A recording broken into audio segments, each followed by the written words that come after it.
अखिलेश यादव ने आखिरकार केशव प्रसाद मौर्य को पेशकश क्यों की? मॉनसून ऑफर 100 ले आओ, सरकार बनाओ। यानी 100 विधायक लेकर आओ, सरकार बनाओ। जी नहीं, अखिलेश यादव केशव प्रसाद मौर्य से कतई नहीं कह रहे हैं कि आप 100 विधायक लेकर आ जाओ, मैं आपकी सरकार बना दूं। दरअसल ये अखिलेश यादव का ताना है। अखिलेश अब खुलकर भाजपा की खिल्ली उड़ा रहे हैं। और क्यों उड़ा रहे हैं, मैं आपको बताता हूं दोस्तों। क्योंकि इस वक्त भारतीय जनता पार्टी सिर्फ विपक्ष से नहीं लड़ रही है। बीजेपी सिर्फ अखिलेश यादव से नहीं लड़ रही है। बीजेपी उत्तर प्रदेश के अंदर जो कांग्रेस दोबारा जन्म ले रही है, सिर्फ उससे नहीं लड़ रही है। बीजेपी सिर्फ राहुल गांधी से उत्तर प्रदेश के अंदर नहीं लड़ रही है। भारतीय जनता पार्टी के अंदर खुद एक गैंग वॉर चल रहा है। जी हां, और मैं आपको बतला दूं, अखिलेश ये खिल्ली इसलिए उड़ा रहे हैं क्योंकि बीजेपी में इस वक्त 2 मोर्चों पर लड़ाई हो रही है, या 2 से ज्यादा मोर्चों पर। पहला, मुख्यमंत्री आदित्यनाथ का खेमा वर्सेस केंद्रीय आला कमान, यानी कि मुख्यमंत्री आदित्यनाथ का खेमा और उसके आसपास के अफसर, उनके जो वफादार, वर्सेस अमित शाह, वर्सेस गुजरात बॉबी। एक तो लड़ाई इस मोर्चे पर हो रही है। इसके अलावा लड़ाई हो रही है संगठन बनाम सरकार। याद है क्या कहा था केशव प्रसाद मौर्य ने कि संगठन सरकार से ज्यादा जरूरी है? सुनिए उन्होंने क्या कहा। लड़ाई हर मोर्चे पर हो रही है। और याद कीजिएगा मुख्यमंत्री आदित्यनाथ ने क्या ताना मारा था प्रधानमंत्री नरेंद्र मोदी को। ये जो अति आत्मविश्वास था, इसी की वजह से हमें हार का सामना करना पड़ा। याद कीजिए प्रधानमंत्री नरेंद्र मोदी ने लगातार चुनावों से पहले क्या कहा था, अब की बार 400 पार, 400 पार, 400 पार। परिणाम, उत्तर प्रदेश में अखिलेश ने जबरदस्त पटकनी दी। जी, इस वक्त अखिलेश इसलिए खिल्ली उड़ा रहे हैं भाजपा की क्योंकि भाजपा कई मोर्चों पर दो फाड़ हो चुकी है। भाजपा कई जगहों पर आपस में लड़ती हुई दिखाई दे रही है। भाजपा के नेता खुलकर मुख्यमंत्री आदित्यनाथ के बारे में बयान दे रहे हैं। कहीं पर मोती सिंह कहते हैं कि 40 साल में मैंने ऐसा भ्रष्टाचार नहीं देखा। सुनिए। हमें कहने में संकोच भी नहीं, मेरे 42 वर्ष के राजनीतिक जीवन में तहसील और थाने का ऐसा भ्रष्टाचार न सोच सकते थे, न देख सकते थे, वो अकल्पनीय है। कहीं पर जौनपुर के विधायक कहते हैं कि अगर केंद्र ने दखल नहीं दिया तो 2027 में हारना तय है। सुनिए। मैं समझता हूं केंद्रीय नेतृत्व को बड़े निर्णय लेने पड़ेंगे। केंद्रीय नेतृत्व को जो है कहीं न कहीं उत्तर प्रदेश के चुनाव पे पूरी तरीके से फोकस करना पड़ेगा। भारतीय जनता पार्टी के एक एक कार्यकर्ता को, एक एक जनप्रतिनिधि को मन से लगना पड़ेगा। तभी हम 27 में सरकार पुनः बना सकते हैं। नहीं तो आज की जो स्थिति है, उस स्थिति के हिसाब से हमारी सरकार बहुत ही स्थिति खराब है। हमारी सरकार बनने की स्थिति आज के डेट में नहीं दिखाई पड़ रही है। एक के बाद एक लोग कह रहे हैं, किसी के बयान पर कोई कंट्रोल नहीं है। ओपी राजभर, उन्होंने तो यह तक कह दिया था कि हार की जिम्मेदारी मुख्यमंत्री आदित्यनाथ और प्रधानमंत्री नरेंद्र मोदी को लेनी चाहिए। और बात वहां नहीं रुकती। याद कीजिएगा जब ये चुनावी नतीजे आए थे, उसके बाद क्या हुआ था? मुख्यमंत्री आदित्यनाथ के समर्थकों में एक नारा बुलंद हो रहा था। 2 तरह की बातें हो रही। पहली बात, वो ये कह रहे थे कि क्या प्रधानमंत्री नरेंद्र मोदी के चेहरे के साथ उत्तर प्रदेश में चुनाव लड़ा जा सकता है? दूसरी बात, वो ये कह रहे थे कि मुख्यमंत्री आदित्यनाथ पर हार का ठीकरा ना फोड़ा जाए। तो मैंने आपको बताया दोस्तों कि इस वक्त भाजपा में किस तरह की दिक्कतें चल रही है। अखिलेश यादव इसी का मजाक उड़ा रहे हैं। और यही वजह है कि उन्होंने कहा मॉनसून ऑफर 100 लाओ, सरकार बनाओ। क्योंकि देखिए, अगर उन्होंने केशव प्रसाद मौर्य या भाजपा के जो नाराज विधायक है, खासकर जो नाराज तबका है मुख्यमंत्री आदित्यनाथ से, उन्हें वाकई ऑफर किया होता तो वो ये बयान क्यों देते? लौट के बुद्धि घर को आए। ये ताना केशव प्रसाद मौर्य का। मैं एक बात स्पष्ट कर दूं दोस्तों, अखिलेश मुख्यमंत्री आदित्यनाथ से इतनी नफरत नहीं करते जितना वो केशव प्रसाद मौर्य से करते हैं। केशव प्रसाद मौर्य और उनमें तो ऐसा 36 का आंकड़ा है जिसकी आप कल्पना भी नहीं कर सकते हैं। तो एक तरह से कहा जा सकता है कि केशव प्रसाद मौर्य का समाजवादी पार्टी में आना नामुमकिन है। हालांकि आप जानते हैं राजनीति में कुछ नामुमकिन नहीं है। किसी ने कल्पना की थी कि कल्याण सिंह जो है वो समाजवादी पार्टी में आएंगे, मगर हुआ ना, वो कल्याण सिंह जिनके मुख्यमंत्री रहते हुए बाबरी ढहाया गया, जिन्हें हिंदू हृदय सम्राट कहा गया था, वो बाद में समाजवादी पार्टी में शामिल हो जाते हैं और फिर बीजेपी में चले जाते हैं। वो एक बात अलग है। कहने का अर्थ यह है, राजनीति में कुछ भी हो सकता है, मगर फिलहाल केशव प्रसाद मौर्य का 100 विधायक लेकर आना नामुमकिन है। एक तो इसलिए भी क्योंकि केशव प्रसाद मौर्य अपना खुद का चुनाव हार गए, उनकी अपनी जमीन खिसकी हुई है। ये अपने आप में बहुत बड़ी बात। यही वजह है कि केशव प्रसाद मौर्य ने पूर्व मुख्यमंत्री अखिलेश यादव पर पलटवार भी किया था। केशव मौर्य ने किया था पलटवार अखिलेश यादव के इस बयान पर। Deputy chief minister Keshav Prasad Maurya ने कहा था कि देश और प्रदेश दोनों जगहों पर भाजपा की मजबूत संगठन और सरकार है। समाजवादी पार्टी का पीडीए धोखा है। उन्होंने दावा किया था कि यूपी में समाजवादी पार्टी के गुंडा राज की वापसी असंभव है और भाजपा 2027 विधानसभा चुनाव में 2017 दोहराएगी। और केशव प्रसाद मौर्य ने यह बयान अपने उस बयान के तुरंत बाद दिया था जिसमें उन्होंने कहा था कि संगठन सरकार से ज्यादा जरूरी और अहम है। क्योंकि जैसे उन्होंने बयान दिया था उसके बाद तुरंत जानकार पत्रकार ये कहने लगे थे कि ये ताना किसी और पर नहीं है, बल्कि ये ताना मुख्यमंत्री आदित्यनाथ पर। मगर मैं जानता हूं आपके जहन में क्या सवाल होगा। अगर ऐसा ही है तो केशव प्रसाद मौर्य दिल्ली क्यों पहुंचे, जेपी नड्डा से क्यों मुलाकात की, आखिर क्या वजह थी कि प्रदेश अध्यक्ष, यूपी प्रदेश अध्यक्ष ने प्रधानमंत्री तक से मुलाकात की? तो इसका सिर्फ एक संदेश। पहली बात, मुख्यमंत्री आदित्यनाथ को नहीं हटाया जा सकता, नहीं हटाया जा सकता। इस वक्त उत्तर प्रदेश के अंदर मुख्यमंत्री आदित्यनाथ से बड़ा कद भाजपा के किसी नेता का नहीं है। तो वो जो तमाम पत्रकार अक्सर ख्याली पुलाव जो हैं वो आपके सामने पेश करते रहते हैं कि आदित्यनाथ को हटा दिया जाएगा, उनकी जगह किसी और को रख दिया जाएगा, वो संभव नहीं है। अगर आदित्यनाथ को हटाया गया तो भारतीय जनता पार्टी में ऐसी गैंग वॉर होगी, ऐसा बिखराव होगा कि आप कल्पना भी नहीं कर सकते। नंबर एक। नंबर दो, ये मुलाकातें क्यों हो रही हैं? ये मुलाकातें मुख्यमंत्री आदित्यनाथ को एक संदेश देने के लिए कि आपका एक छत्र राज नहीं है। अगर आप काबू से बाहर हुए तो आपका भी इलाज किया जा सकता है। हाँ, फिलहाल फिलहाल केंद्र सरकार इससे ज्यादा कुछ नहीं कर सकती। तो कब करेगी? बड़ा प्रश्न। उसके लिए हमें कम से कम 6 महीनों का इंतजार करना पड़ेगा। आज मैं अपने मंच पर आपके सामने एक बात रख रहा हूं। आने वाले दिनों में जो राजनीतिक मंत्रणाएं होने वाली है, राजनीतिक बातचीत होने वाली है, इस पर निगाह रखिए। हर गुजरते दिन के साथ उत्तर प्रदेश के अंदर भाजपा की जो हालत होती है ना, उसी पर निर्भर करेगा मुख्यमंत्री आदित्यनाथ का भविष्य। इस वक्त दिक्कत क्या है मैं आपको बताता हूं।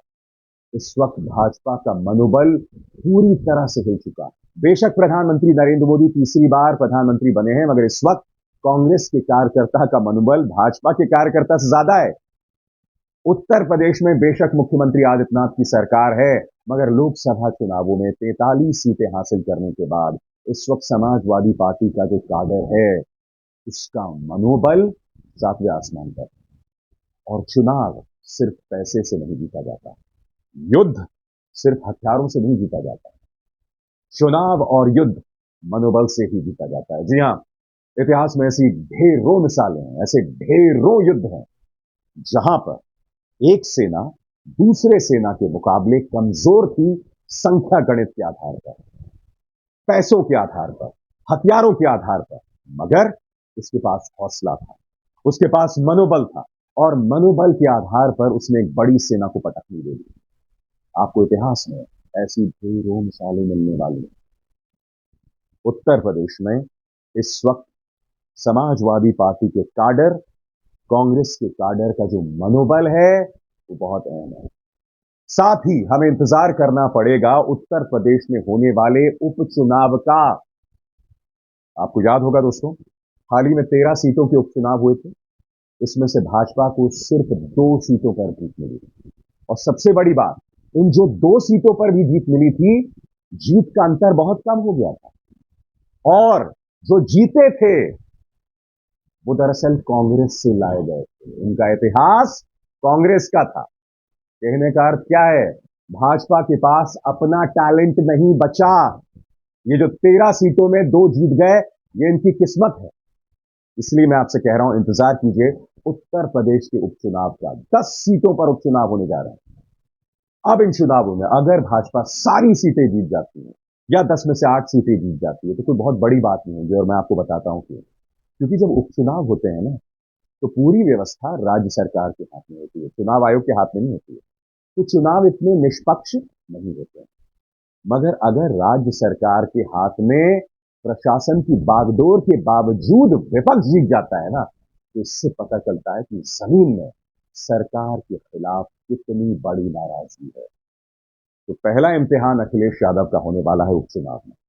अगर इन उपचुनावों में अखिलेश यादव राजनीतिक चमत्कार हासिल कर पाते हैं, तो आपको अंदाजा नहीं है दोस्तों उसके बाद क्या असर पड़ने वाला है। क्योंकि उसके ठीक बाद महाराष्ट्र, हरियाणा, झारखंड के चुनाव हैं। अगर इन उपचुनावों में अखिलेश यादव जीत जाते हैं और फिर उन 3 राज्यों में इंडिया गठबंधन या ये कहा जाए कांग्रेस कमाल कर पाती है, तो क्या आपको अंदाजा है कि प्रधानमंत्री नरेंद्र मोदी की उल्टी गिनती कितनी तेजी से शुरू हो जाएगी? क्या आपको अंदाजा है कि उत्तर प्रदेश में भाजपा की उल्टी गिनती कितनी तेजी से शुरू हो जाएगी? इसीलिए सबसे पहले हमें इंतजार करना पड़ेगा उपचुनाव का, वो पहला इम्तिहान। और हां, एक और वजह है कि मुख्यमंत्री आदित्यनाथ को नहीं हटाया जा सकता, और वो वजह क्या है दोस्तों? उत्तर प्रदेश जो है ना, वो गुजरात नहीं है। गुजरात में भाजपा जो मर्जी करती रहती है, कोई उनसे सवाल नहीं करता है। अमित शाह का मन आता है तो राज्य की पहली मुख्यमंत्री को हटा देते हैं और उन्हें फिर गुजरात भेज दिया जाता है गवर्नर के तौर पर। वो कुछ भी कर सकते हैं गुजरात के अंदर, क्योंकि गुजरात में मजबूत विपक्ष नहीं है। मगर उत्तर प्रदेश के अंदर उनके सामने अखिलेश यादव खड़े हैं चुनौती के तौर पर। इसलिए उत्तर प्रदेश में कुछ किया नहीं जा सकता। हर गुजरते दिन के साथ उत्तर प्रदेश में जो जो घटनाएं हो रही हैं लॉ एंड ऑर्डर को लेकर, लोगों के साथ नाइंसाफी को लेकर, वो बड़े मुद्दे बनते जा रहे हैं। विपक्ष इसे पुरजोर तरीके से उठा रहा है, बार बार ये बतला रहा है कि मुख्यमंत्री आदित्यनाथ के सरकार, उनके कार्यकाल में क्या हालत हो गई है जनता की, और इससे मुख्यमंत्री आदित्यनाथ के प्रशासन पर एक बड़ा सवालिया निशान उठ रहा है दोस्तों। हां, मगर एक बात तय है, अगर इन चुनावों में यानी कि लोकसभा चुनावों में प्रधानमंत्री नरेंद्र मोदी या कहा जाए भाजपा को अपने दम पर बहुमत मिल जाता, तब मुख्यमंत्री आदित्यनाथ खतरे में आ सकते थे। जी हां, क्योंकि उस वक्त एक अपना आत्मविश्वास केंद्र में होता, गुजरात लॉबी में होता, गुजरात खेमे में होता। गुजरात खेमे से मतलब प्रधानमंत्री नरेंद्र मोदी, अमित शाह और प्रधानमंत्री कार्यालय से जुड़े वो तमाम अधिकारी जो प्रधानमंत्री का काम करते हैं। इसके अलावा उत्तर प्रदेश सरकार में ऐसे कई नेता और मंत्री, मसलन AK शर्मा, जिन्हें खुद प्रधानमंत्री ने भेजा।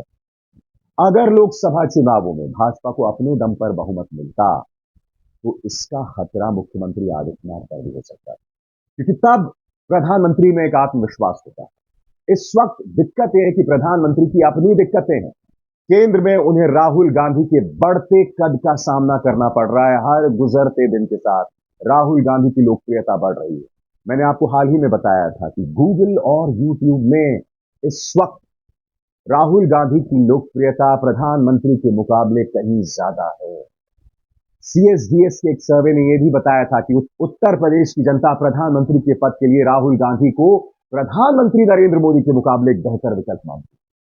ये तमाम चीजें प्रधानमंत्री के जहन में चिंता पैदा कर रही है, उन्हें जबरदस्त टेंशन दे रही है। और ऐसे में हमें इंतजार है अगले 3 महीने। अगले 3 महीने में अगर 10 सीटों के उपचुनाव में, उत्तर प्रदेश के 10 सीटों के उपचुनाव में अखिलेश यादव कमाल कर पाते हैं, यकीन मानिए ऐसी उल्टी गिनती शुरू होगी कि भाजपा को अंदाजा नहीं। मगर उनके सामने कई चुनौतियां हैं। मेरे सूत्र बता रहे हैं कि इस वक्त कांग्रेस इन 10 सीटों के उपचुनाव में ऐसी मांग कर रही है जो व्यावहारिक नहीं है। अखिलेश की जो एक बड़ी चुनौती उभर कर आ रही है, वो कांग्रेस से भी आ रही है। कांग्रेस के नेता 2027 के विधानसभा चुनावों के लिए, मुझे ऐसा पता चला है, 100 सीटों की मांग कर रहे हैं। आपको याद होगा दोस्तों, पिछले विधानसभा चुनावों में कांग्रेस को कितनी सीटें मिली थी? 0, एक बहुत बड़ा 0। मैं मानता हूं कि लोकसभा चुनावों में कांग्रेस को 6 सीटें मिली थी, मगर हकीकत यह है कि विधानसभा चुनावों में कांग्रेस को अपनी काबिलियत साबित करने में अभी वक्त लगेगा। कांग्रेस के काडर और समाजवादी पार्टी का जो काडर है, उन्हें एक मंच पर आकर काम करना पड़ेगा। उनमें सामंजस्य की कमी अभी है, उसे अखिलेश यादव को भी संबोधित करना पड़ेगा, और ये इनकी दूसरी बड़ी चुनौती। अखिलेश की तीसरी बड़ी चुनौती उनकी अपनी छवि। बहुत आसानी से लोग कह देते हैं समाजवादी पार्टी का गुंडा राज। ऐसा क्यों कहते हैं? नंबर एक, आप जानते हैं कि कभी भी भाजपा का गुंडा राज मीडिया में नहीं कहता है, लालू का गुंडा राज, यानी कि जो भी पिछड़े वर्ग से आते राजनेता है ना, उनके बारे में मीडिया बहुत आसानी से कह देता है गुंडा राज। भाजपा के लिए कभी नहीं कहता। कभी कोई मणिपुर के लिए, उत्तर प्रदेश के लिए या बिहार के लिए, बिहार में जब जब नीतीश भाजपा के साथ होते हैं ना, तो मीडिया कभी भी गुंडे राज का शब्द इस्तेमाल नहीं करता। तो कहीं ना कहीं अखिलेश को इस छवि को भी बदलना पड़ेगा। जी हां, अगर वो सत्ता के प्रति दावेदारी पेश करना चाहते हैं, तो अखिलेश के लिए बहुत जरूरी हो जाता है कि वो समाजवादी पार्टी की इस छवि को बदलें। वो अपनी तरफ से कुछ ऐसे कदम उठाते दिखें कि अगर 2027 में वो सत्ता में आ जाते हैं, तो पहले जैसे हालात नहीं होने वाले हैं।